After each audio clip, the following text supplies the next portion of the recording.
শিবচর এলাকায় খালি কলা বাগান। এই যে দেখতেছি গাড়িটা যেখানে নিয়ে আসছি এর সাথে শুধু কলা বাগান দেখা যাচ্ছে। এখানে সবজি কলাতে শুরু করে এমন কোনো কলা গাছ নেই যেখানে না নাই। বিশা কলা গাছ দেখা যাইতেছে না।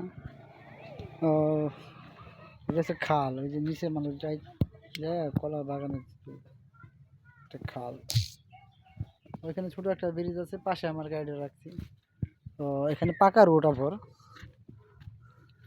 তো পাকা রোড এখানে ওই যে কলা বাগানের মালিক গেছে, আমরা কলা বাগানটা বরাদ্দ করবার জন্য আসছে আর কি।